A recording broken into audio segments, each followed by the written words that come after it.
I've been prosecuted for things I haven't done. I've been imprisoned. They've put my life in danger. This was another attempt again by the state to put my life in danger and put me back in prison to have me killed. This is an absolute facade. It's ridiculous what's been going on. This case, all of my previous cases, if I'd have had a proper defence team for my previous cases, I've never been in jail for any of these things that have gone on. The state and the police have got away with doing what they've done to me. They're scared of the unity I bring to people and the opposition I bring to Islam.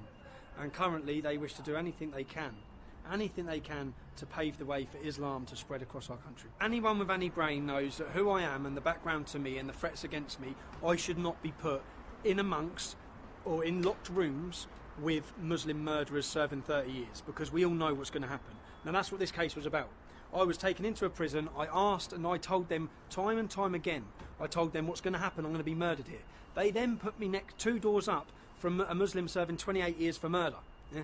And then I have to react to protect myself, and when I do so, they try to prosecute me for doing so. Because they're not happy that I didn't get killed, they're not happy that I didn't get my face taken off with boiling hot water. They're not happy.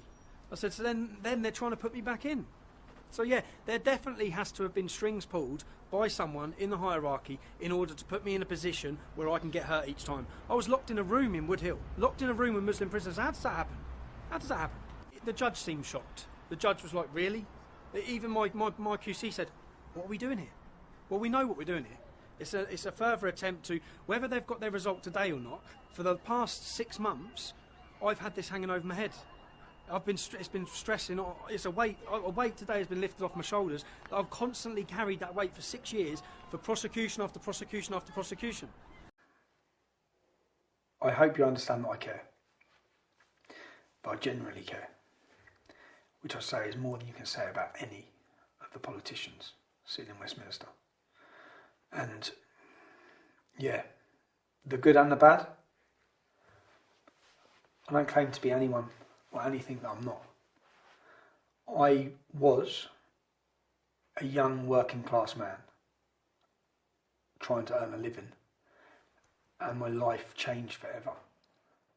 And I won't change one bit of it. And I think that if you sit there and you ask yourself this question, is our country changing for the better? Has it changed for the better? If you're a father, if you're an Englishman, if you're a Scottishman and Welshman, I sit there and say, can I say this country's going down the right direction? No, it's not. As a father, do I have a duty? Do every one of us have a duty to hand down a safe and prosperous Britain to the next generation? When you think about what previous generations gave and sacrificed, 14-year-old children pretended they were 16 so they can go and fight and die, so that we can enjoy the freedoms that we have now, so that we can live in peace. Are you doing enough? Are any of us doing enough to protect the future of this country? Join the movement. Support the movement.